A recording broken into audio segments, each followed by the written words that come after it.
You're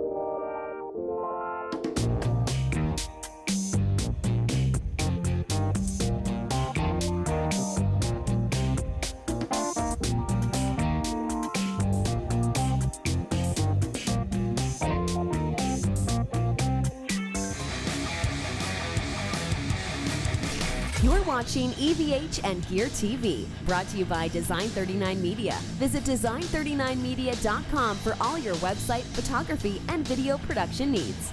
Microphones for EVH and Gear TV are provided by Rode Microphones, and official Van Halen merchandise is provided by VanHalenStore.com.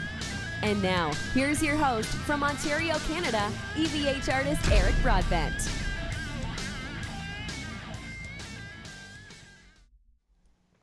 Hey everyone, happy Friday to you all, and welcome to EVH and Gear TV. We are live, and I'm joined by everyone's favorite guitar player, Michael Sweet was in the background. That's why I said that. That's hilarious. see what you do to me? That guy is around here somewhere. Oz Fox is here, and his other counterpart, he just disappeared, but we may see him throughout the evening. He's right here, look. Pop in and say hi. There you go.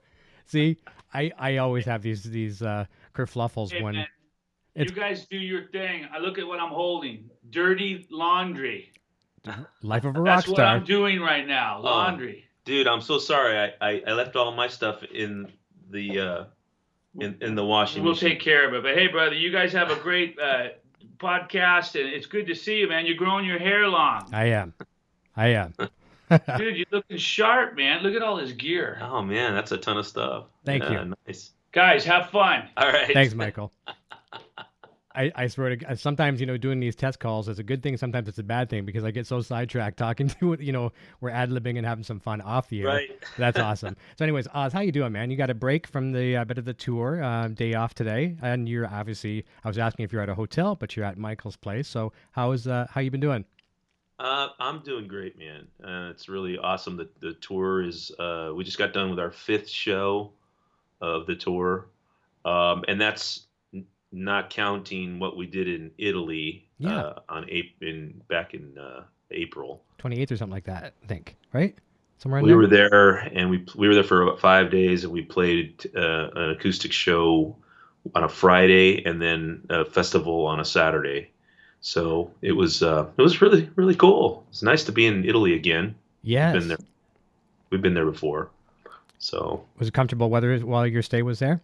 Yes, it was really nice. The sun was out. It was warm. It was just beautiful. So we had a good time there in Milan, Italy. What a way to kick off the tour. Yeah, I know. And that was the first show we had with our new bass player, Perry Richardson. Okay, good.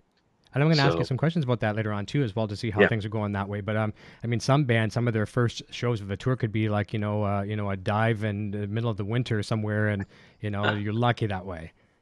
Yes, I would have to say we're very blessed to be able to start off a tour going to Italy and hanging out. It's great. If I recall correctly, I think Michael was telling me the last time he was on, there was some times a while back, like last couple of years ago, whatever, you were doing some tours and you were kind of snowed in some places. Oh my gosh, yeah. There was one time when we had a show out here on the East Coast at a place called Mohegan Sun. Oh, yeah. It's a pretty popular casino out here. And the storm was coming in. It was already in the middle of winter in January. And Robert and I were getting ready to fly in to Rhode Island. And we were going to have a stop, a plane change in Chicago over at Midway. And so we get to Midway, and I remember before we even got on the plane, because Robert and I live in Las Vegas, before we even got on the plane, Michael was on the phone with us saying, "Don't get on the plane. Don't get on the plane. You're not going to make it." And our booking agent was on the other end going, "No, they have to go. They got to try to go." And my guitar had gotten on the plane and it was checked in. And I'm like, you know what? My guitar is checked in. I'm just going to go. Sure. Let's take a chance. So we got to Midway, and sure enough, our flight got canceled. Oh. And there wasn't going to be another flight out until like the following Tuesday, which we were flying out on a Wednesday. Okay. So it was that was the January of 2014, which there was this blizzard that came in, and they called it Chiberia Okay. because Chicago got hit so hard. Siberia, Chicago. um, and boy, we were stuck there. We first of all I stayed up all night trying to see if we can get a flight out of there to get into either Hartford or Rhode Island or whatever, and it just wasn't going to happen. And fortunately, a good friend of mine he lives in Chicago, and he's actually the guy that is a partner with me on my website business, and he came and picked us up, and we stayed with him and at his parents' house, and his mom cooked for us, and I mean, it was like a vacation. Yeah. You know, it was really awesome. So, I don't know, somehow or another, even the worst of times can become some of the best times. Oh yeah, silver lining in every cloud, right? Of course. And Yeah. and I'm sure that's not the most horrific tour story you've got. If you go back over your career, I mean, we need these bad ones sometimes to really appreciate the good ones. Yep. Absolutely. Yeah, for sure. Let's say hi to a few people over in the chat. We got a bunch of people that are really excited for you. As I was mentioning off the air, my good friend Darren more rock and rolls here saying excited for this one. Paul Perkins is here saying thanks for having Oz on, Eric. And what really inspired this too was discussion over in the Line 6 Helix Facebook groups. Chad Boston runs a really good group over there. It's actually the largest one out there. It's got over 14,000 people out there. The Line 6 family original. I always forget the name of it, but people are saying, Eric, you should try and get Oz on because they saw this Helix stuff. And I'm like, okay, well, let's see what we can do. North of Port says, very cool. Looking forward to this one. Thanks. JJ Collins is here saying, hey, everyone. Joseph Sherman, hello from Colorado. Blimpus, oh my God, I'm excited for this. Quentin James is here saying, hey, all. This is cool. Paul Perkins says he's going to be seeing Stryper in Green Bay on Friday and Bratfest in Madison, Wisconsin. Super stoked. The new album is killer. Great feedback. Thank you, Paul. And nice. He saw you in Cleveland last Sunday night. Put on a great show. Fantastic. Awesome. Good. Serious fan. Jay's Tacos and Guitars saying this is going to be rad. Mississippi Treasure Hunter says hi, Eric and Oz. Okay, here's a fan question right off the get-go. Here's from Paul again, too. Super fan says, Oz, what guitars did you use in the studio on the Goddamn Evil record, and will you be bringing any of your old Jacksons on tour? Well, let's see. If I can recall, I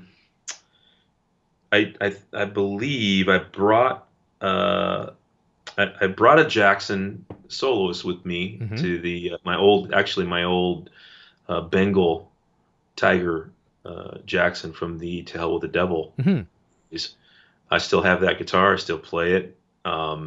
It's a great guitar. I mean, that was the guitar that Grover Jackson handed it to me personally and rubbed the top of my head and basically said, "It's all yours," And wow, no, it's just one of those things. I'd never let it go, But I did bring that guitar, and I also at that time had the Variax shipped to me to the studio. I got a James Tyler Variax sent to me, which I was still learning how to use it, so I really didn't get much use of it in the studio.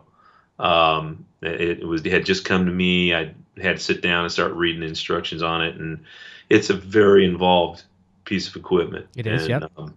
Yeah.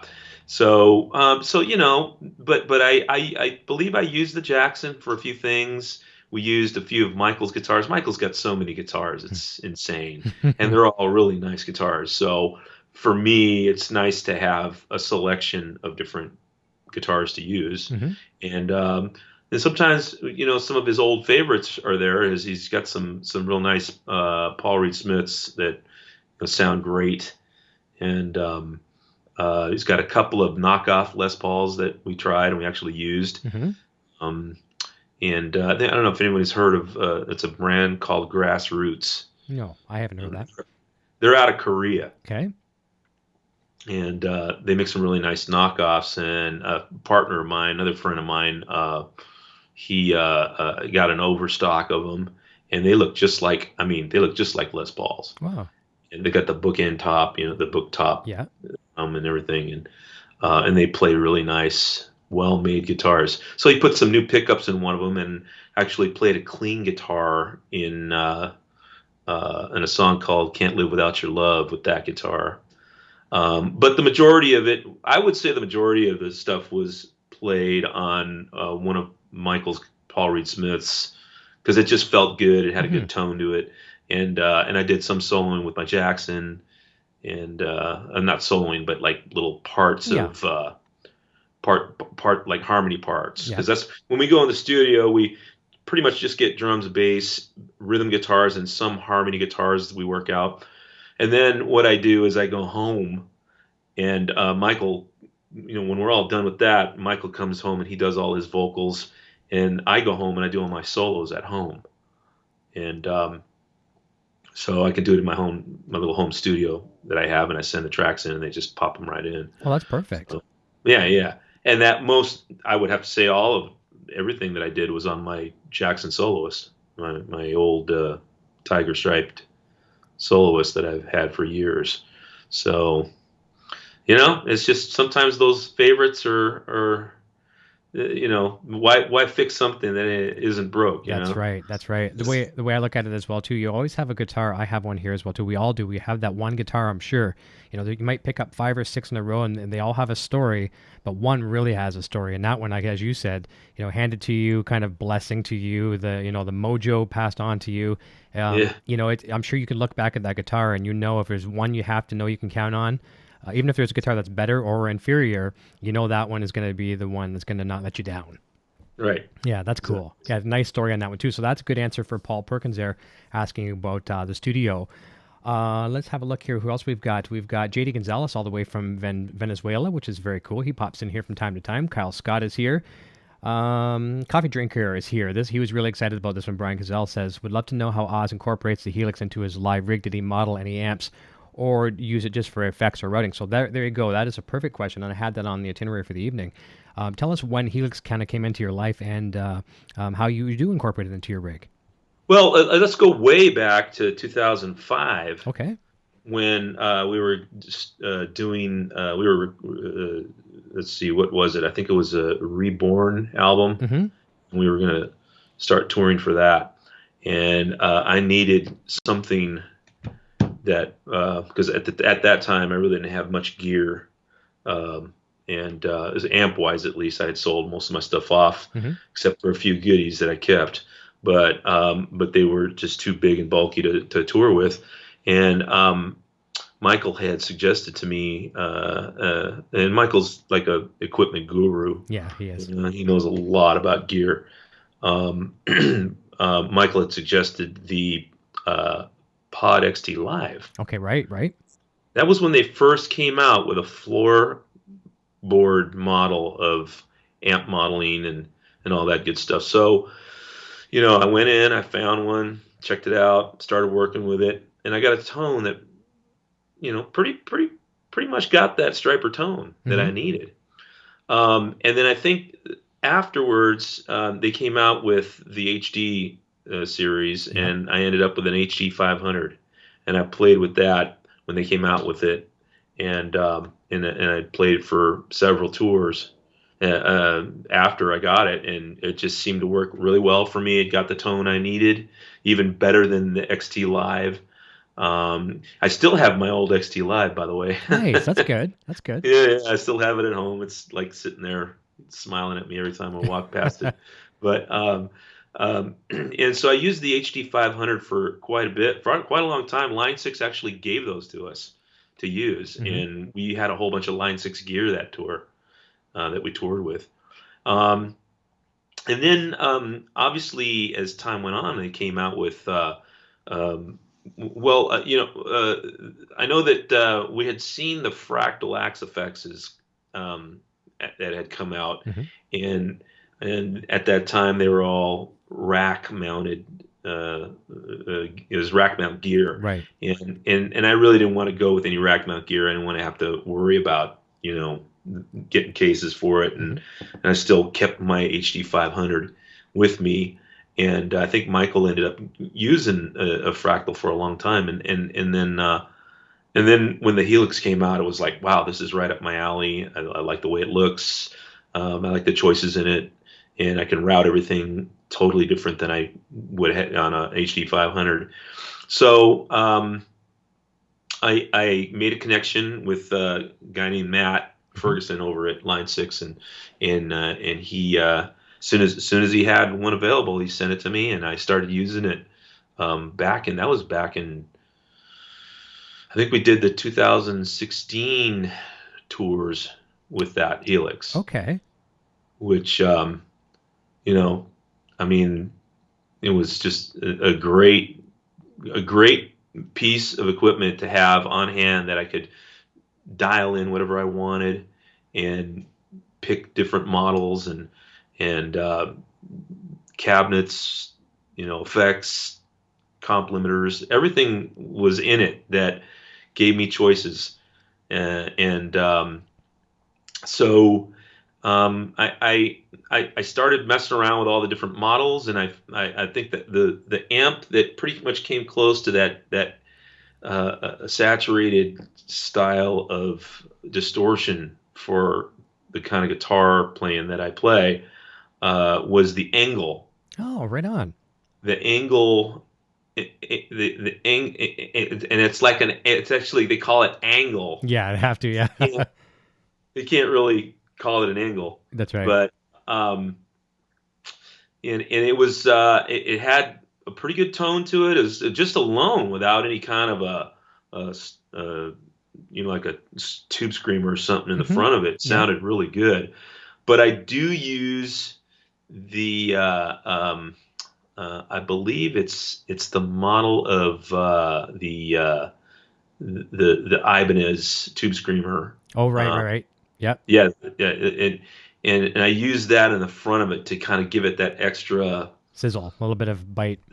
Yeah, it kind of, what we do with that is we bring the low end out, and it kind of gets this a saturated mid, and it gives us enough of that real sustaining distortion that we need to do what we do in Stryper. Right. And so that's what I started doing, and then obviously as time went on, I began to learn more about how to connect the two separate processing lines. Right. Yep. Two paths. And yeah, so you can actually take the first processor and connect it to the next processor, and then you have, instead of two channels, it's just one long chain of memory. Yeah, sharing DSP between two. Right. And it really works great for me, because then I can really expand on everything and put it all, because I run so many different. I'm even using it for drop D tuning. So pitch, got pitch in there. Yeah. So I'm using it for, actually, it's doing is it's kind of doing the same thing that a Digitech drop box does. Yes. It just drops the whole thing a step. Mm-hmm. And there's a couple of songs where we do that on this tour. But man, it's just great to have all those options at my fingertips, and I'm just really happy to have it. And I know that since the Pod XT Live and then into the HD 500 series, they just keep getting better and better, and I couldn't imagine what they're going to come up with in the next year or two. I know. I think we'll see the Helix stay the same as far as hardware for the next few years. It's just with firmware that they keep. I mean, it's so great. Like Eric Klein has mentioned several times, there's no real need at the moment to go hardware leapfrogging, because firmware can do so much. There's so much built into that. Right. Yeah. I really appreciate the fact that you shared what you're using before, because it's really funny. I did not get a chance to make a physical note of this, but I was speaking with Frank Rachat today. You probably know Frank. He's a senior director of operations there, and he told me the exact same thing you just did. He told me, yeah, by the way, Oz used this, and he used this, and he used this, and so you said it all. It was great. Right. But I'm curious, do you, and this was a question some other people had as well too, do you just run in and directly to the power amp of some of your amplifiers, or do you do a 4-cable method, or how do you kind of integrate it fully into the rig? Well, for the longest time, what I was doing was taking the output, one output. I don't do stereo. No, it's fine. Because stereo is such a pain. Yeah, can be. You know, I mean, you have to run 2 separate power sources, and I like to keep it as simple as possible, even though I'm complicating myself by all these different things I do with the Helix. But that's easy. That's easy. That's at my fingers right here on the desk, or on my computer, because I do use the editing software quite a bit. Good. When I'm running it at home. But so what I've been doing live is taking the Helix, and whenever we would tour, I would run it into I had, and I still have, a Strategy 400 Mesa Boogie power amp. Okay. Which is 200 watts a side tube. Okay. It's in a rack, and we have it in storage, and I would my Strategy 400 had a mono input to run to both channels. It was kind of a bridge. It was bridged, together, and they'd modified it, and Boogie modified it for me a long time ago to do that. And so I would use that and toured with it. And of course, that's an old piece of gear. It's not. I mean, for me, taking out old gear like that, first of all, I don't want to mess any of that gear up, and it gets bounced around in the trailer. It's a gamble that we carry, and it is a gamble that stuff could get messed up, and something can happen to it. I mean, it's really, kind of one of those things that I always kind of get irked about. But other than that, what happened was, if I wasn't touring in a bus, we would have fly dates. Right. So what I would do was I would order every time on the rider for backline gear, I would ask for dual rectifiers, the 3-channel dual rectifiers, and I would just run into the front end of the triple rec or dual rec with the clean channel on. Gotcha. So I'd use the clean channel, and I'd use the knobs as like an EQ. Okay. And that was working for me. It worked, and it sounded okay, but it was still always kind of, you still had to deal with that extra preamp stage that was kind of dirty that they had, because those amps are supposed to have some kind of a bit of a distortion to them going into the power stage, and so for me, it got by. Okay. If I ever had to use a Marshall, it was like the worst, because Marshalls are not clean. They are meant to be dirty all the time. And running a Helix, or any other processor like that into the front of a Marshall is just impossible to get a good tone. You can do it and get by, but man, you're going to be able to have a lot of high end. The low end's not very good, and it's just pain. Yeah. But I did it. I made it work with the Boogie dual rectifiers, and then there was one time when let's see, Michael had gotten his hands on some Carvin B2000 bass heads. That'd be clean. Which is very clean, and it's got some pretty cool EQing in the knobs there in the front end. Probably parametric, I think. Some of it, yeah. And 2,000 watts of clean power. That's clean. Running at 4 ohms or whatever. Lots of headroom. I mean, a lot of headroom. Okay, and so what we tried that. It sounded good. Michael was using it for some stuff here, and so I tried it, and then eventually what happened is I started playing in Vegas quite a bit. I have a couple of bands in Vegas. I play in a band called the Sin City Sinners. Okay. When I'm at home, there's also a band called Heart Attack that I play in. Okay. And I was doing the same kind of idea with a boogie head but I would use my old Mark II-C head that I've had since 1986, and I plug it into the return of the effects loop, and it would give me the same thing, the power that I needed. It was 100 watts, and the graphic was active because it was post loop. Okay. So it was nice to have that and use that at gigs in Vegas. Well, when you're playing, several times a week, and you're have to hump your gear up on stages, that gets old, carrying Quickly. around a huge head and Yep. cabinet and all that stuff. So I started looking around at smaller amps, and recently got my hands on, and this was at the end of last year, I got my hands on an MB500 Gallium Kruger bass amp. It's very small. It weighs about 4.5 pounds. That is small. And it's 500 watts. Fantastic. And it's got a whole bunch of different, EQing in the front end. And I tell you, and then I went out and bought myself one of those compact rectifier cabinets, those smaller 26-inch 212 cabs that Mesa Boogie makes. And that combination with the Helix, powering the Helix with that, has just been sweet. Just because I don't have to break my back so much carrying all that gear. And man, I tell you, that has done it. So I ended up bringing the MB500 out to rehearsals here at Michael's house in I want to say it was in October of last year, pre-production for the album. And Michael plugged into it with his pedal. He's got a signature pedal from ISP. Yeah, the Theta Pro. Right.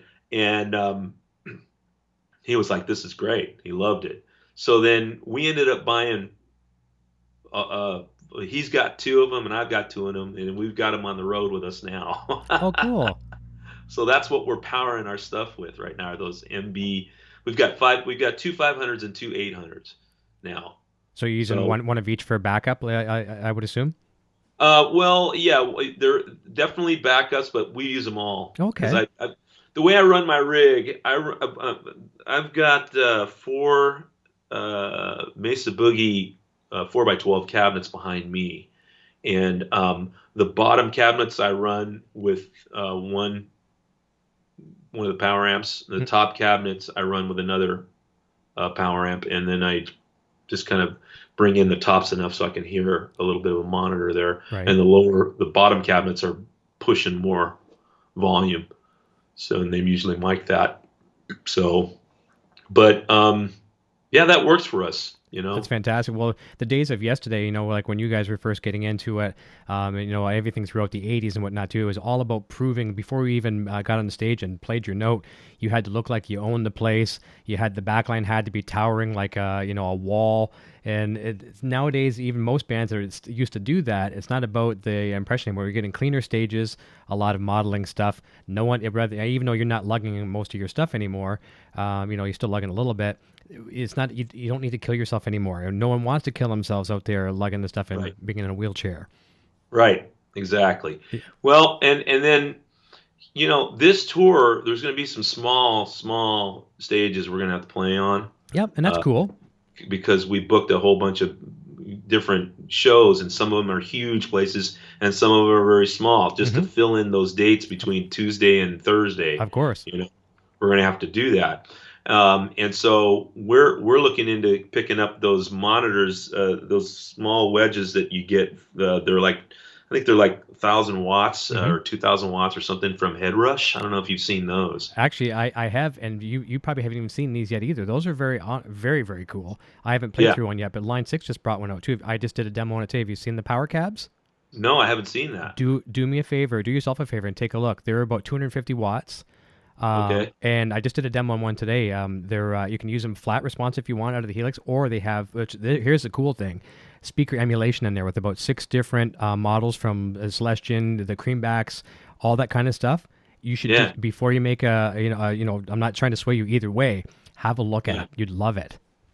Wow. Yeah, and that Okay. 35 pounds, man. And I mean, even a light 35 pounds. Right.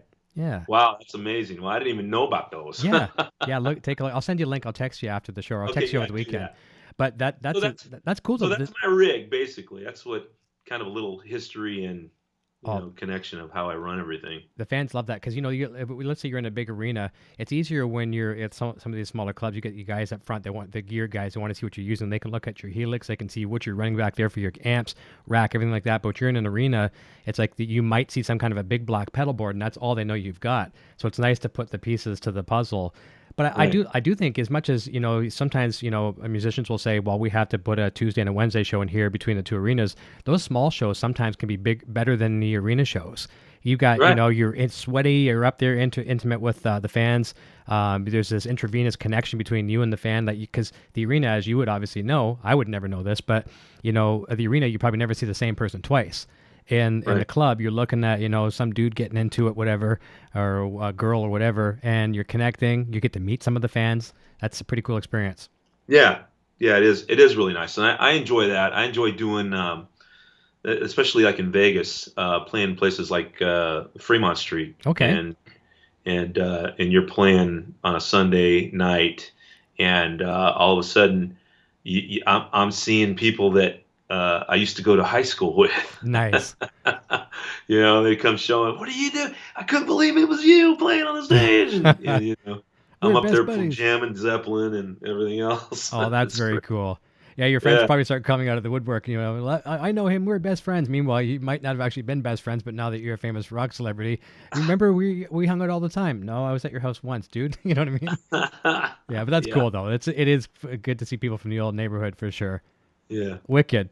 A couple more questions over in the chat or some comments. Ricky Mees is here saying, hey, Eric and the Stryper dudes. Jay's Tacos is going to be seeing you next Saturday. Curtis Murad is here saying hello all. Aloha all. Scott Roos, hello from Nova Scotia. Harley Dude 71 says, seen Stryper in San Antonio, Texas. Best concert I've been to in a long time. Lee Dunn is here, the Ozman, coffee drinker. Which Mesa amp best defines the Stryper tone? When you're talking about Mesa, what would you say? I mean, if there was ever the Stryper tone that really, I think the tone that made us was pretty much that tone we got with the Boogie Mark IIc and a Furman PQ3. Okay. Way back in the day, that defined our tone, and we did that mostly. Well, it started off in the on the Soldiers Under Command album. Right. That tone right there. Basically, all we were doing was using a head, getting like say a Mark IIc. We take the front end of that and somewhat make it dirty, give it some dirt, just plugging straight in. But then we would take a Furman PQ3 and slam the front end of it with the Furman from our signal, and pretty much notch around 1K and just boost that all the way up. But then take out all of like somewhere in like 60 hertz. We dumped that completely out. Okay. And what happened was it would kind of overdrive the front end to the point where it saturated. Wow. And almost sounded like it was compressed. Nice. And it really gave us that sound. In fact, we were just talking about that. We were just talking about how there's a tone you can hear that's very similar to that in some old stuff with Dimebag. Okay. And there's an interview Michael saw one time way back where Dime talked about how he heard that we used the PQ3 and he liked it and he started using it. Isn't that a compliment? Well, I mean, it is a good tone. Yeah. It really made something unique, and it was really cool to know that he had said that. Of course. That things like that. I'm just really happy that we were able to kind of have some kind of a influence on someone, Yeah, and someone of that caliber, that's phenomenal. Before I go back to the chat, I had a thought for a second too. And you're talking about earlier how the Angle amp was your amp in Helix. Have you stayed pretty current with the firmware? Are you up to the latest firmware with the unit? Yeah, I think Okay. it's in a 2.5, I believe. Yeah, so I was just curious if Latest. you tried like the placator and things like that. Yeah, see now, I haven't had much time to get into listening to much else Hmm. lately, just because I've been so busy playing. I'll get calls in Vegas from guys that want me to come sit in, because in Vegas, if you can sing and play guitar, You you got a get gig. work. Yeah, They want guys when their main guy can't, he's going out of town or he's sure. sick or something. So I'll get a call to come and sub, for somebody. So I'm constantly learning music, and I got the tone I need in my Helix, and it's slamming. That's good. So I haven't had a chance to look at much of the newer models, but I plan on doing it. The other thing I want to get into is IRs, Yes. which I haven't done that yet. Hmm. So that's going to be my next thing when I get a little bit of time, is to, jump in and pick out some packages and start loading a few things in to see what they sound like. One of the things Yeah. you'll find, you got to be careful because you can get down that rabbit hole where you start going into it, and then you'll just try so many, you'll try hundreds, and you'll never go anywhere. You're on a treadmill. I always just shop around a little bit, look even some free ones that are out there. Yeah. I had Paul Heinmarsh. He sent me one. It was a free one, and it was on some patches he sent when he come on the show to demonstrate some tones. And it was a free IR, and I'll be happy to share that one with you as well too. And it's like a selection type of something, and it just sounds nice. I only use probably about 10%, not even that, maybe 5% of all my patches are IR based. The rest are the stock cabs. But if you can just find a couple and just kind of force yourself, limit yourself to not go down the rabbit hole, and then you'll have fun with them for sure. But if you go down that rabbit hole, then you're never going to use them. You're just going to be on that treadmill. Yeah. Yeah. Well, that's cool though. Well, yeah, it is cool, and I love having the options. I mean, Yes. it's just incredible. Yep. And I'm really looking forward to, like I said before, I know Line 6 is going to continue to do the development, and and I'm really looking forward to more things coming up with the Variax guitar, and I know. Yeah. really happy with it. I'm really the guitar itself is just an amazing guitar. I got it out on the road with me. I'm playing it live. So yeah, we saw pictures of that. I think you have the same one I have, the 89F with the Floyd, correct? yes, Perfect. You have yours is black or the red? mine's black. Okay, there you go. I've got the blood red one. So that's very cool. Yeah. Yeah. I was going to tell you something about the IRs as well too, and I forget what I was going to say. But I will send you a link this weekend to the Power Cabs because they take IRs too. The Power Cab Plus, you can actually load IRs into the Power Cab, which will free up a pretty substantial chunk of DSP on the Helix. So I'll send you some links to that for sure. Okay. Blimpus says, Oz, is there any chance at all for a new Sin Dizzy music? Yeah, Sin Dizzy. Sin Dizzy was a really awesome project that I did in the '90s, and a lot of it, I would say, just came from, I don't know, somewhere that I needed to express myself in a different way, I guess, at that point in time. There was no Stryper at the time. Right.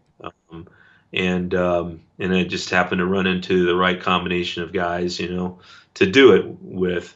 And it basically was a demo, there really wasn't any record deal. There wasn't, unless it took off, there really wasn't any plans to keep going. Right. And then everybody kind of ended up going separate ways, and I got busy again with Stryper.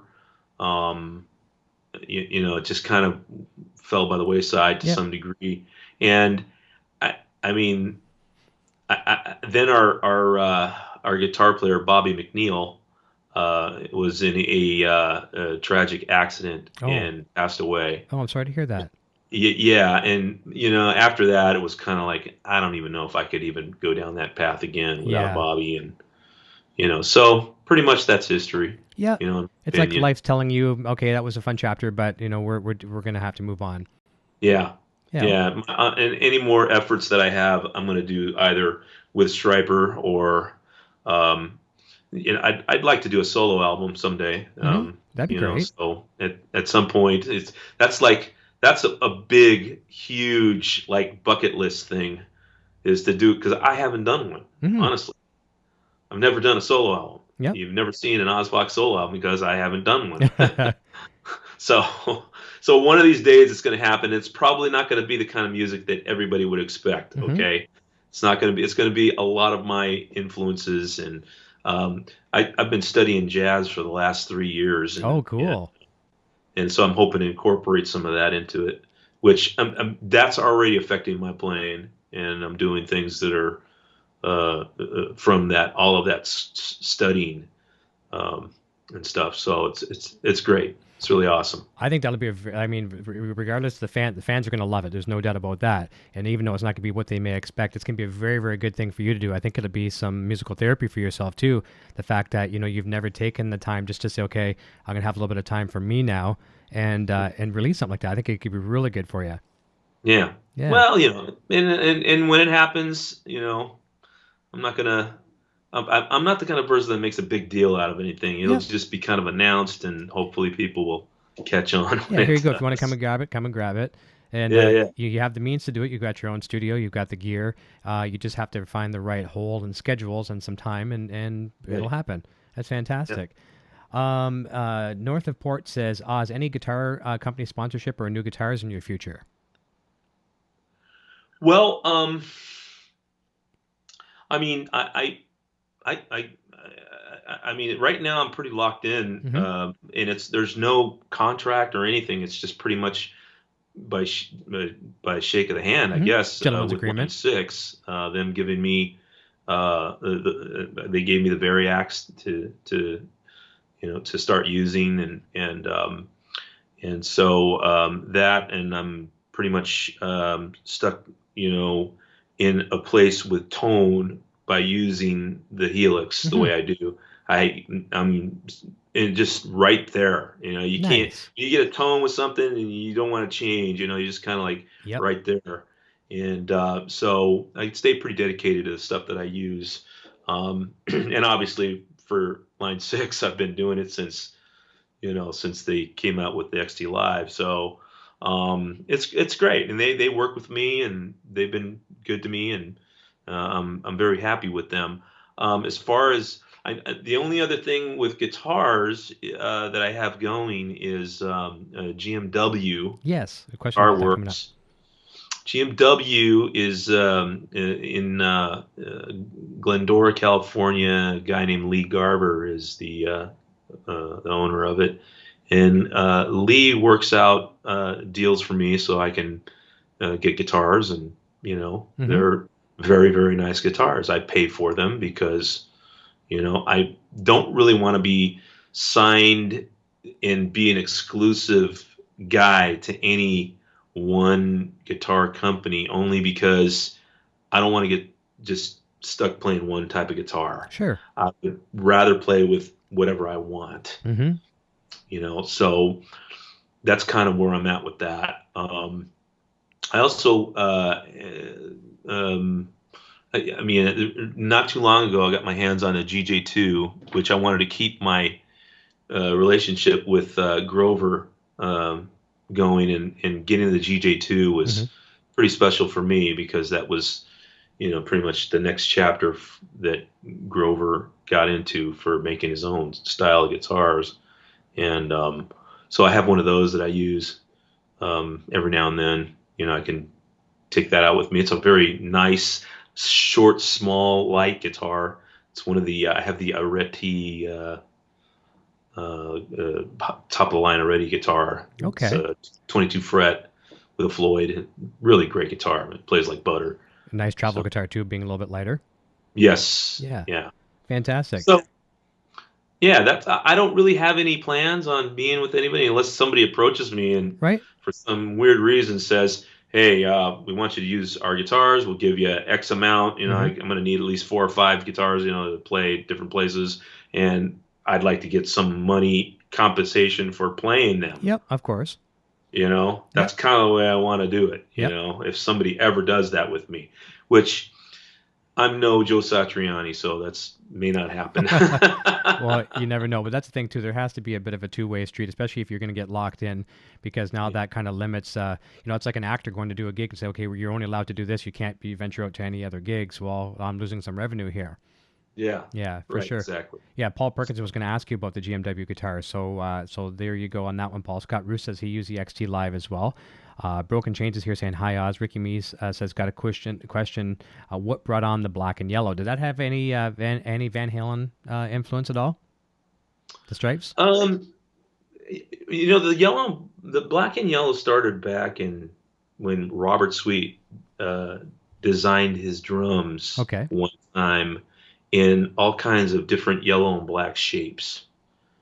And I don't know if that was because of Eddie's guitar or not, but Robert really liked yellow and black. Okay. So it went from his drums to the guitars to the amps, and then the outfits turned into, that was back in the Rox Regime days. Yeah.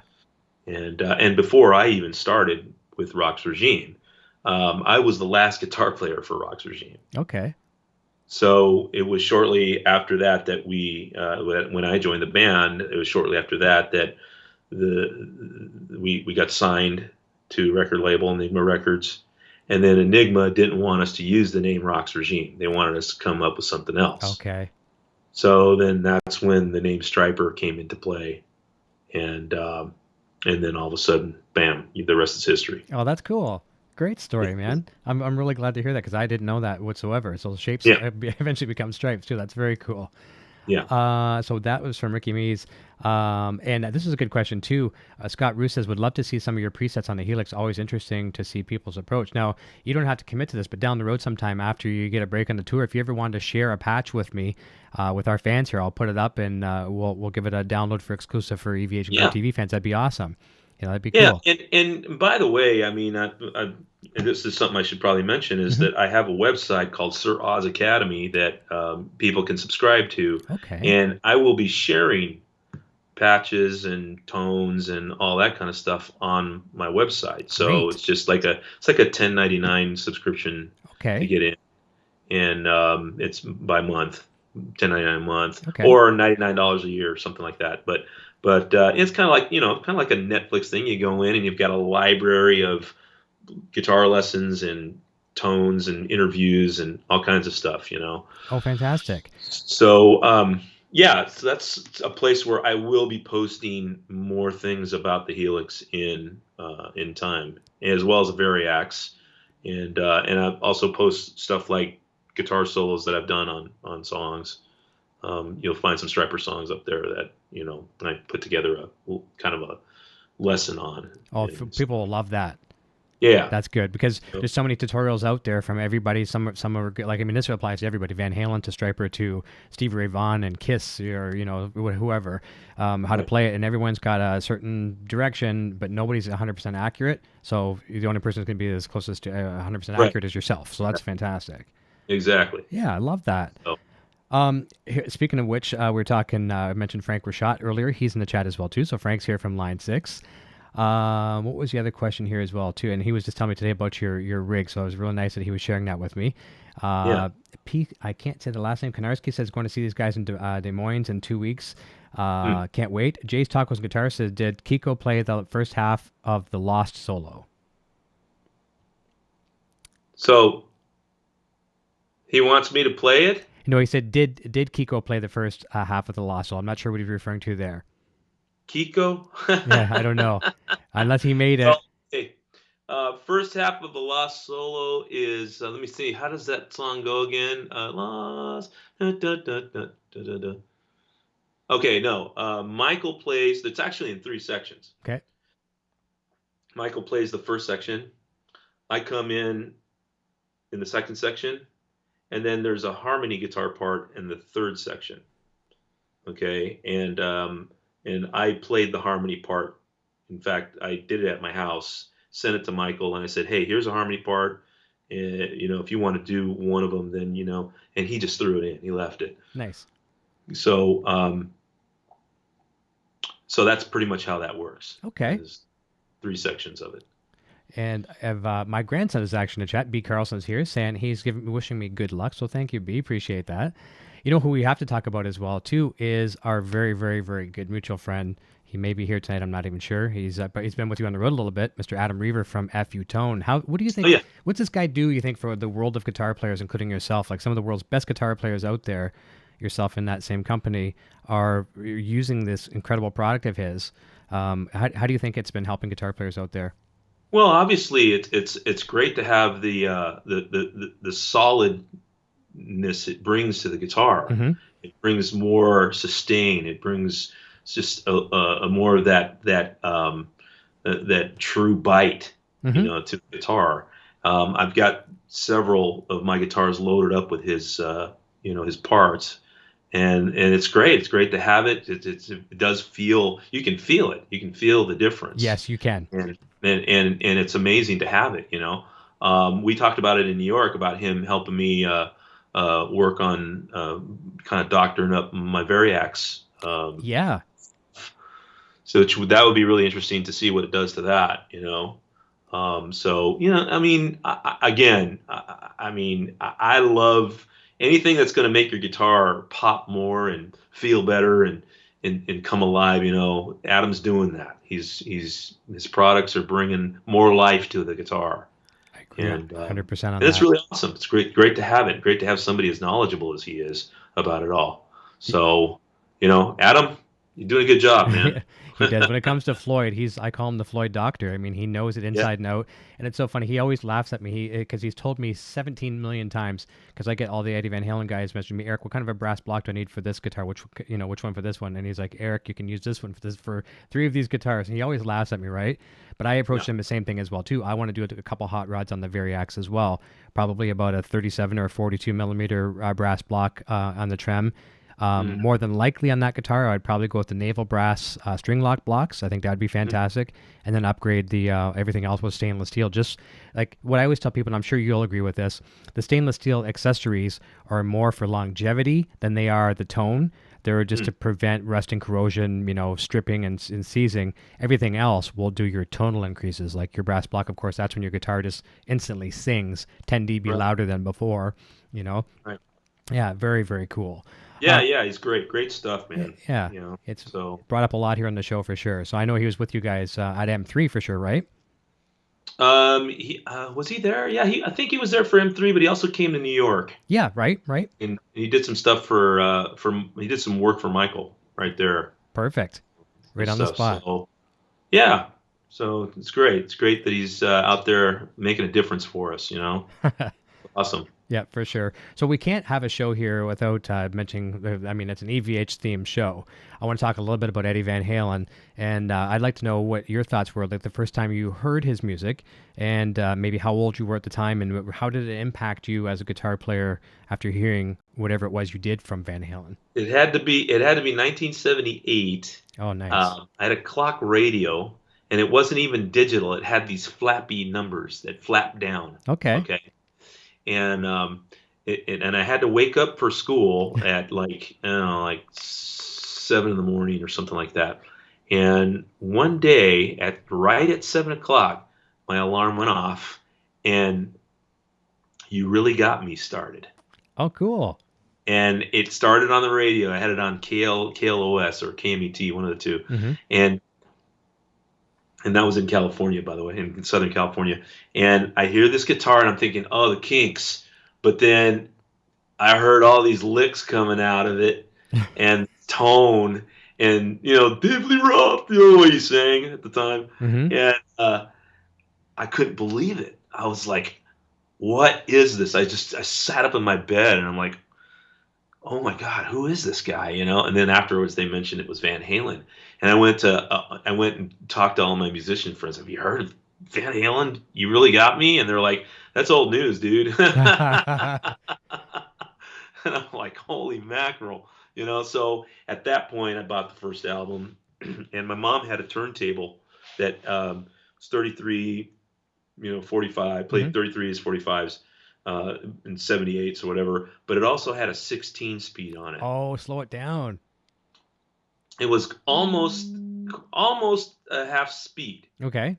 at 16 speed with the record player, Right. and I'd just find those spots in the vinyl where the solos were, and I would listen to note for note everything he was doing. Then I would go to the concerts and get squished as close as I could to go watch Eddie and see where his finger positions were. Yep. Prehistoric YouTube. Exactly. Yeah, that's all we had. That's all I you never, had. I never really, I wasn't able to really go out and see him in the clubs. I was too young, Mhm. you know, and so yeah, after a long period of really doing my research on Eddie, I finally would learn a good amount of songs from him note for note, and I tried to get that tone and everything. I mean, you know, and I probably don't play. I've had a number of, even to this day, I still mess around with all of those licks that I learned way back Mhm. because they're cool to warm up on and, you know, goof off with. Sure. And I've had other guys that are really good at it come up to me and say, "No, you're playing that wrong," and I'm like, "Oh, okay, well, whatever." Yeah. Everybody's got an opinion, though. Yeah, but I'll tell you, Eddie was a huge influence on me. And I have to, I mean, I have to admit, I wouldn't be the guitar player I am now if it wasn't for Ed, you know. And you know, he did a lot for me in giving me that jolt of wanting to be, you know, a better player and have some kind of different thing go on in my life as a player, you know. And Mhm.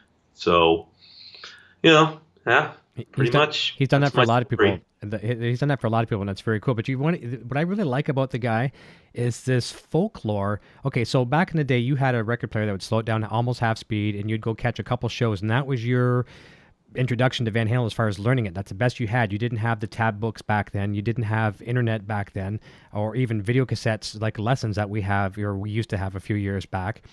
But now, you know, like as you say, you get buddies come up to you and saying, "Hey, Oz, you're doing that wrong." And that guy himself is going to be told by the next guy, "Hey, Bob, you're doing it wrong." There's this folklore that follows Eddie Van Halen that, you know, everybody is doing it wrong. You know, everyone's getting close, right? You know, Yeah. and just no one's getting it 100% right. Like Adam said, I was watching one of my videos back on my channel here. I've got one because someone was commenting on it, and I posted in my opinion, the 3 best tributes of Eruption that are out there by fans, right? And Dweezil Zappa was one of them. Pete Thorne was one. And a Canadian friend here, Jacob Duraps, he's another one as well too. And each of these, you know, proteges play it very, very close, right? But Adam actually made a comment. Adam was a guest, a lot of cameo guests on there, and he says, "There's nobody plays it like the dude, you know, or the man." He says, you know, and he says that, you know, everyone comes close, or a lot of people come close. Some people come like almost like a mirror, but no one does it like the man, and that's true. You watch him different, and just his attack, his approach, you know, distortion from his hands practically. You know, he can take a clean guitar and distort it, you know, just from that crazy attack. So it's very cool. It's very cool. Yep. Walking folklore. Definitely have to owe it to Eddie. Yeah. You know, moments. So what there, about you know? let's talk some calling cards. Like for yourself, what would you say? Okay, so you know you're giving someone your speech. Let's say you're a band is someone's, you know, kind of headhunting you for a band. What would you say your calling card is yourself? What is your strongest asset that you bring to bands? You mean like Like, to influencing them? no, maybe just like, okay, are you a guy that can fit in the pocket? Are you a guy that you know, can, you know, fly by the seat of your pants, no charts, and just adapt to anything? Is it vocals? Oh. Yeah, like what do you think are some of your assets that you bring in? It might not just be a certain talent on the guitar; it could be anything. Well, I'm a good faker. Okay, yeah, improvise, yeah, I guess that's a good way to put it. yeah. I could fake my way through a bunch of stuff. Well, if it works, sound halfway decent, but you know, on top of that, I can sing. yes, important. Like you said with the Vegas things, that's why you get picked up a lot there as well too. Yeah, so being able to sing and play, whether it's, and I don't like being a lead vocalist. It's too much work. I would rather not be a lead vocalist. I'd rather be a background singer. It gives me a little less to, you know, worry about when I have to figure out where to play here. Mm-hmm. But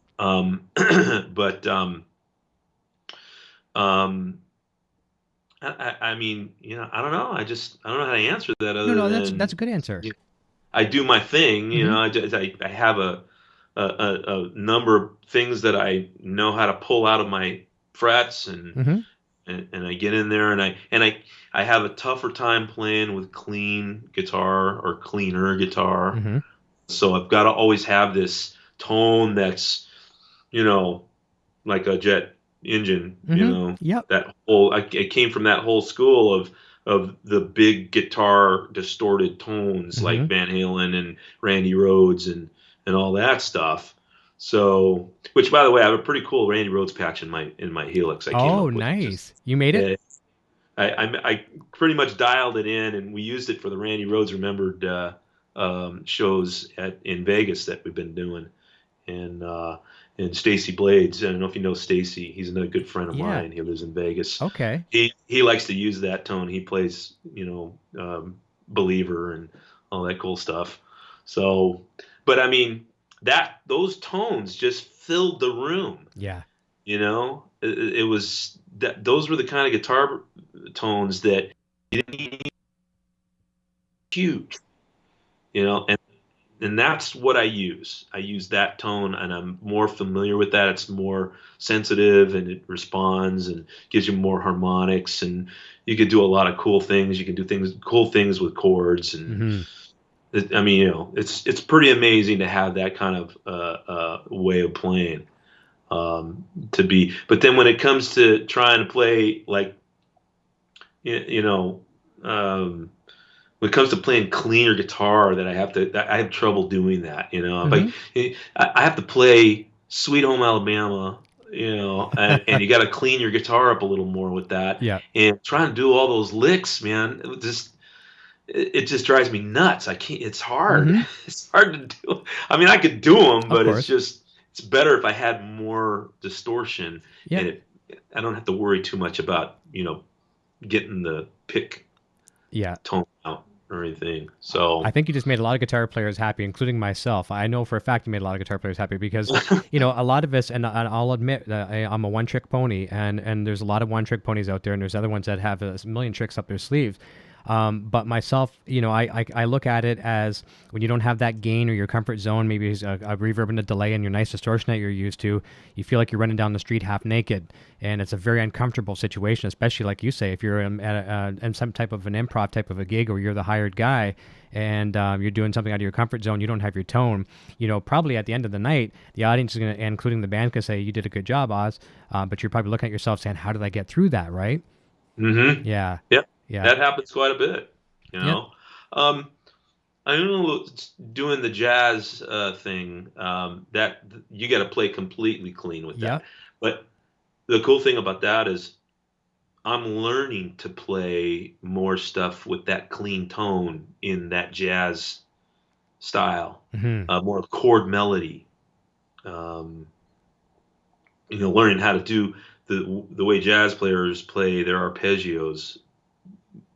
It's weird. It's like when you learn that, it's almost like you don't really have to worry too much about having distortion because there's a certain way that style of playing gives you the ability to play with clean strings. I agree. Really weird. I mean, I'm learning all this stuff as time goes on. Yep. But hopefully when I'm in my 60s, I'm 56 right now. I'll be 57 in June.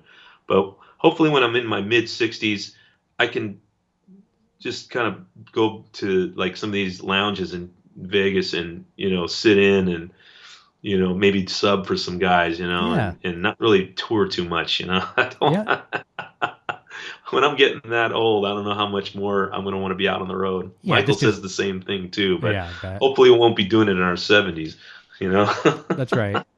Well, I have one more question for you in a second, but before we do this, this was kind of on the same avenue that we're on. When you're talking about the jazz things, making you play a little cleaner, one of the things I think you will appreciate with your Variax, I've discovered this many times, is because, sometimes it's hard for us to grab a really cool riff and rock out on an acoustic guitar with action that's 2.5 times as high as some of our electrics. And we get spoiled with that Variax. I was doing some Van Halen stuff earlier today, and you get to kind of shred a little bit, and you're playing on an acoustic, for lack of a better words, with piezos, whatever you want to call them. And you really get to, like, if you're making some mistakes, you're going to really hear your mistakes. But then sometimes you're like, okay, I'm actually not doing that too bad. Because you're hearing yourself. Sometimes that distortion, which is a nice security blanket, but we're hiding under it sometimes, right? Right, exactly. Yeah, but for at home, I'm not saying to go jump out tomorrow with a Variax and go, shred acoustically, but at home, it's a good way to really warm up and like, hey, that's not too bad. I'll make a mental note on that one. Now that's cool. Another thing cool about that Variax is they've got some jazz pickups in there. Yes, yeah. Jazz guitar models that sound pretty good. Mm-hmm. I mean, I plug that thing in, I turn on the little mechanism in there, and man, I'll tell you, I can get some really great tones with that. Just sitting there playing, here's a good one for you. Note for note. Okay. Look up Tequila by Wes Montgomery. Okay. Okay, and try to figure that one out note for note. Okay. That's a tough one. That's my kind of that's been my Mount Everest. Okay. On jazz guitar, and I've got it about probably 2/3 of the way. Nice. Which is great. There's one little chord that he does his guitar solo section in like 3 parts.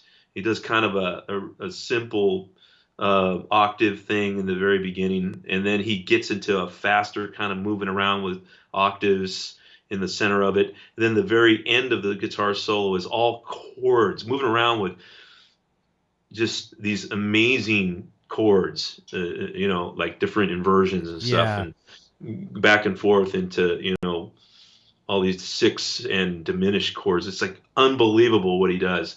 And I'm sitting down, I've been sitting trying to learn it note for note, just because that's something I do. I always learn note for note stuff. And it's just a pain. But I'm getting there. I like the way you described it as Mount Everest. Yeah, so that's your pinnacle. I like that. As a kid, my mom would always tell me, something on a similar level. She'd always say, Eric, why can't you learn to play like Chet Atkins? Because Chet Atkins was the bomb for her. And I'm like, first of all, Chet Atkins didn't squeal and didn't do whammy bar dives, so it really didn't interest me. But man, I would give anything to have listened to her for, just to try to learn some of those chops. Because you look at some of these guys and some of the biggest country bands out there today, and country's a different variety of country than when we were growing up, but still, these guys that are out there are shred masters. Like literally, rock and rollers to at heart. Well, first of all, just a couple of things about that. What you said about your mom is the same thing my dad said about me learning jazz. Cool. He told me when I was young, you should learn jazz. Well, right. I didn't listen to him. Of course. Now I'm kicking myself. Mm-hmm. I tell him that, and he laughs. He's like, see? Yep. and then the other thing is, when it comes to country pickers, did you know I was really heavily inspired to play guitar as a kid when I was like 6 years old? The reason why I wanted to play guitar at all was because of an album my mom had called "Open Up Your Heart" by Buck Owens. Okay. And the chicken picking on that really grabbed my attention, and the studio guitar player that Buck used on that album was James Burton. Oh, nice. Yes. So that's another one. If anybody wants to hear some cool, what I was influenced by, so to speak, stuff, "Open Up Your Heart" by Buck Owens. Listen to all that stuff, and I could sing most of those songs word for word, and I'd know. I can't play all the lyrics. Right. But I mean, when I was a kid, I loved that album. My mom played it all the time. That's fantastic. What's really cool too, if you look at it, you go to concerts, outside of when you're not performing, you see some concerts sometimes. And I'm not a country fan per se. I really just don't get into the music, and I'm not saying it's just not my taste. I don't know any. I know some of the big mainstream artists, but I don't know some of the old school ones. But you go to a country concert and you watch some of these guitar players, and you can take volume so much louder in a country band than you can metal, because it's just. Maybe we're getting older, I don't know, but it's just, it's not as distorted. Now, that being said, you walk by a PA cabinet or something, you got a horn with a guy with a really loud Telecaster like a Brad Paisley or something, you might get a couple pops in the ear, but it's amazing how much more you can take volume-wise in a country band than you can some rock bands. Right. I would have to agree with you on that. Yeah. Yeah, it's kind of Because, neat. I mean, when if you compare country music with rock, metal, or any of that kind of stuff, metal's more like you're listening to white noise. It's just that constant. Yeah. where you're actually hearing real nice tones in country. You're hearing the real stuff. Yeah, there's some you breathing know? space, a little bit of breathing space. Yeah. The only breathing space you get in a lot of metal is a noise gate, like a tight gate. And Yeah, that's there about you it. go. Chug, and you get a half a millisecond of kind of Awesome. ear break. Let me see here. A couple last questions here. Actually, while after I come back from the questions, I just want to ask you too to tell us a little bit about how things are working out with Perry. You've got to have a dozen shows now under your belt, and to see what he's brought to the band for kind of adrenaline wise and just new camaraderie. But we'll come back to that question in a second. So what Jay's Tacos and Guitars was referring to when he said Kiko, he was thinking of Kiko from Megadeth. He thought maybe it was Kiko from Megadeth making a guest because it sounded like it. So that's kind of cool. Oh, wow. Yeah. Okay. FNAF Gamers is here. Colin says, hey, Eric from Chicago. Blimpus says, Oz, will you do a lead vocal for a song on a Stryper record? If that was ever presented to you, if Michael said, hey, you want to take a lead, would you feel comfortable doing that? Yeah, I would. I'd do it. I don't know. I mean, I'd rather not, but Yeah. I mean, if he asked me to, I'd give it a shot. Yeah, that's cool. Or would you be more comfortable in a live environment if he says, here, take this one? Well, I do that live. Okay, all right. Yeah, I actually sing it live. It gives him a breather if I can take a line. Nice. And so live, I sing the first line of the chorus of Calling on You. Okay. So it just kind of goes, yeah, you make my life complete. And I go right after that into the background with Perry. Make my life complete. That kind of a thing. Okay. And then he takes over from there. But it gives him a breather so he can, take a short little break. Now, recently, he had me start singing on the new song "Goddamn Evil." He has me singing. There's right after the guitar solos. There's kind of a breakdown section where he sang a lower version, an octave lower version of the "Goddamn Evil" chorus. Mm-hmm. He's having me sing that live, and he's also having me sing the end of "The Way" right before he does the scream. Okay, gotcha. It's the end chorus. Because in Vegas, I actually cover that in the Sin City Sinners when I play with them. We do that song, and I lead sing the song. Perfect. So you've got it. So doing the end of the last chorus where it goes higher and goes, does all that kind of cool different thing. He has me take that over so he can get ready to do the scream live, and it works. It works great. Perfect. So I used to always like that with Van Halen as well too, especially more so when Sammy was in the band. Like I'm a David Lee Roth fan through and through, but when Sammy was in the band, you'd see Michael Anthony picking up more of some little lead lines, and it was really nice. Sammy gets a break. The fans go crazy because it's someone else other than the lead singer, and then especially when the person that's other than the lead singer can really sing, you're like, whoa, this is awesome. Well, I think we're going to see if we can incorporate Perry into some of that too, because he's also a great singer. That's good to have. That's good. Yeah. That would be fun, and our vocals have never sounded better. I mean, I'm telling you, this guy can sing. He can sing really well. That's good. There's so many things. I mean, I'm listening back to some of the, the YouTube stuff that people put up. It sounds like we're using tracks, and we're not. Wow. And that's just like some of the bootleg stuff that you're hearing. Yeah. Wow. It's pretty cool. Yeah. You can never have too many good vocals in the band at all, ever. The only band that I know of that I've seen so far that has those kind of vocals is Night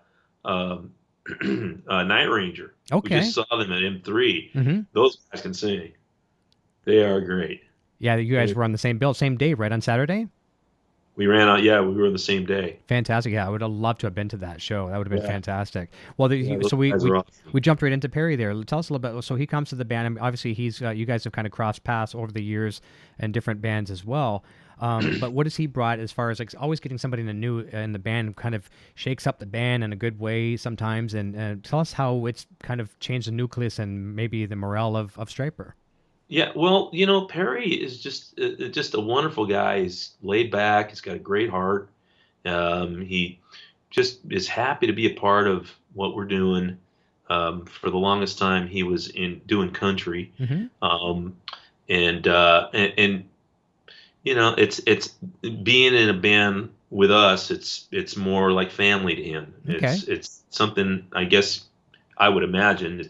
He started off doing it, doing the rock thing, and back in the Firehouse days when he was in Firehouse. So he had that camaraderie thing going, and when you're playing in the country scene, you're pretty much a hired guy. Yeah. And you never know who the next guy is that's going to get hired to come in. You can't really get close to anyone. No. I imagine you make friends, but Yeah. but this is like a family. We treat each other like family. We care about each other. We make sure everybody's doing okay, and Michael Sweet's wife Lisa is a big part of the management team, and she makes sure everybody's taken care of. Nice. She's the most fair person I've ever seen work with this band and make it like a family, Right. and caring. And so she's a huge part of why this band even works anymore. So and I have to attribute a lot of what the band's success to what she's brought into the table. And so, I think Perry really appreciates that. He appreciates that. He appreciates, how we all just are like brothers, and we brought him in like, the new brother-in-law, and, hey, you're ours now. That's right. Well, the circle of trust out there, everyone's circle of trust these days is getting smaller and smaller and smaller. And I think you nailed it by saying family, because for the most part, I mean, families can be dysfunctional too, but there's no one that's going to look out for your better interests than family for the most part. And I'm sure there's the odd strays here and there, but that's really good. So the nucleus there is being looked after. Is it something that you find you guys are like take work aside, so we're not gigging? Is there a lot of hangout time, social activities and things with the band members? Well, we try to, when we can. I mean, a lot of times during off season when we're not doing anything, everybody's got their families and their lives, and it's sometimes it's hard to get, hey, how are you, or whatever. Once in a while, we'll reach out, hey, what's going on? Are you okay? Whatever. But it doesn't happen that often, and I think we need to do it more, honestly. But then we always come back together, and there's always a lot to talk about, Yeah. what everybody's been doing, and it's kind of cool, in that respect. But we just got on this thing called Marco Polo. Okay. I don't know if you've heard of it. No. But it's an app that is like, it's video. They call it video texting. Oh, okay. It's not really texting. What you're doing is you're sending a message on a video to whoever is on your contacts. Okay. And then when they have time to go and look at it, then they can watch your video, your message, and then send you one back. Okay. And then when you have time to see it, then you find it. It gives you a little alert signal and all that stuff. So we've all been kind of throwing Marco Polos at each other, Some kind of like tag almost. You're it. Right. And so that's kind of how we've been, keeping in touch with each other lately. I like that. Yeah, it works really well. I do it with my kids, all the time. So, all my kids are growing up now. So, okay. Well, some guys and guys and girls in different bands, they don't even live in the same state. Are you guys somewhat within driving distance among one another? The only person that lives close to each other is Robert and I, because we live in Vegas. Oh, okay, right. Michael lives in Massachusetts. Perry lives in Tennessee. Okay, so a bit of a scatter, a little bit. Yeah, it's quite a scatter. Yeah. But I mean, again, you do your best to keep in touch with each other, and it seems like the Marco Polo thing is working better for us in that respect. So, at least we can, hit each other up every now and then on that. That's good. I like that Marco Polo thing. That's cute. It's very cool. Yeah. Works good. But Perry, let me tell you, he's really brought a huge, just like lift to the band in so many ways. And he's got a great sense of humor. He's got a low voice, and he has a little bit of a southern drawl because he's from South Carolina, and it's just all around a really super nice guy that just wants to be a part of the band and is happy to be a part of it, and we're happy to have him. Yeah. He's amazing. His vocals are just, I mean, his bass playing is very solid. It's very tight, but aside from that, his vocals are amazing. We've never sounded better. That's it's good. Just, yeah. Now, did I read somewhere? I swear I did. I started to see a lot more social media things happening in a good positive way when he joined the band. Is he into like some multimedia stuff in that too? Doesn't he bring like some extra tricks to the band too, or am I just thinking of something else? Marketing or promotions or his wife Shelley has more to do with that, I think. Okay. I think she kind of pushes it and gets him on, and it's good. It's good to be communicating and interacting, and Michael's really good with that as well too. And obviously, Michael's really good with it. Yeah, he keeps in tabs with all kinds of stuff. Robert hasn't really been too much on social media. Mm-hmm. It's not his thing, He'll do it if he is asked to do it. Mm-hmm. His wife will help him with it, when he needs to. Mm-hmm. I can do it, and I don't do it as much as I should. Mm-hmm. I think I spend more time showing people what I'm eating. I know your Instagram for sure. Yeah, but you know what? People like that, and you know what? That's a kind of a way you can do it without having being bombarded. That's just your thing, and this is my normal life. If you want to come and see me, the rock star, come to my show, and I'll rock out for you. But if you want to follow me on Instagram, here's my normal life. I like being normal. Yeah. Nothing wrong with that. I mean, if you notice, this is kind of my. Well, I went to Walmart today and got this shirt because I didn't have a dress shirt, for dinner. So I went and got this George. They call him George. Yeah, we have him here in Canada too. I actually have George. Yep. But let me show you something, okay? Most of the time, I'm in shirts like this. Okay, I'll wear T-shirts like this. Okay, it's just really silly, stuff like that. Yep. Just because I'm just one of those kind of guys. I'm laid back and tongue in cheek at the same time. What's really funny is we're going to end this on a perfect note. We're going to wrap up here in a second, but we're ending off with Oz Fox buying George shirts, and we started off the hour with Michael Sweet doing laundry. So there's your life of rock stars. It's not all the the circus ringleaders and goats and all this other kind of stuff with things going on backstage. It's rock stars doing laundry and buying George shirts. If we didn't have some kind of normal down to earth things in our lives, we'd go crazy. That's right. And we're gonna have to do it when you get off the air. You have to tease Michael and say when I have him back on the show sometime. Because I was so flustered at the beginning, I called the Stryper's guitar player, Michael Sweet. So when he comes back on, I'll say Stryper's lead vocalist, Oz Fox.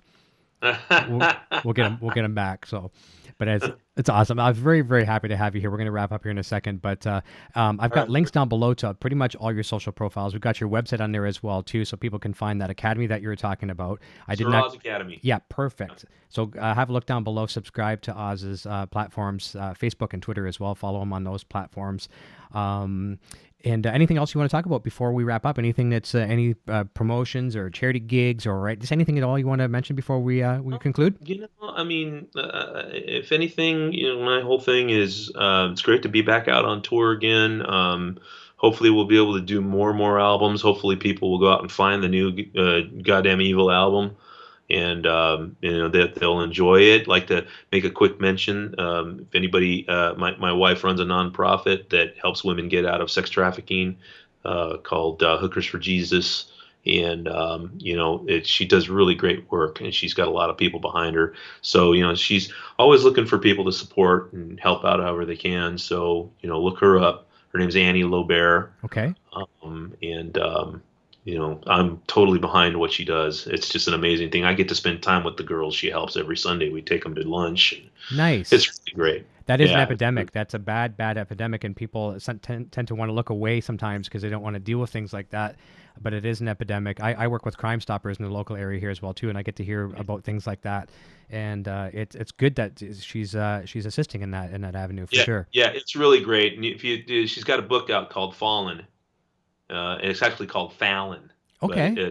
But It's under the title Fallen. Okay. And her name's Annie Lobear. You can get it on Amazon, and you can see her story. And she talks a little bit about me too. So nice. That's cool. Well, thank you for sharing that. That's awesome. And people in the chat are really enjoying this interview as well too. G-Man says, thanks, Eric, for this great interview. Blimpus says, I still have my Oz Fox Bible and the signed Stryper book. Nice. Ricky Me says, thanks for this, Eric. Nice to meet Oz. I saw the band during the 80s. So this was great. And I'm going to cordially invite you back sometime, maybe towards the summer or fall, maybe towards the end of the tour. I'd love to be here. Yeah, thank you so very much. And I'll say hi to Adam for you, and you'll probably see him before I do. But it's nice to talk about our brother from another brass block mother as well. Absolutely. So listen, go help Fulton launch you with Michael there. I'm sure he needs some assistance. Yep. I'm going to go help him right now. That sounds good. And tell him thanks again for the hospitality of the internet there as well too. And we will talk to you very, very soon. I'm going to say goodbye to you off the air, so don't go away yet. I want to say everyone have a fantastic weekend. Mother's Day weekend, everybody. Go spend some time with your mom and your wife and all those good things, and make sure you spoil the mom in your life very, very especially this weekend. Have a good one. Oz, we'll see you in 2 seconds. Everyone, have a good one. See you next time. Cheers. I am now on Patreon. If you enjoy my content and wish to support my channel and what I do, then please check out my Patreon page at patreon.com/EVH Gear TV. Your support assures the continued growth of this channel and a fun community in which to share our love for Van Halen, music gear, and much more.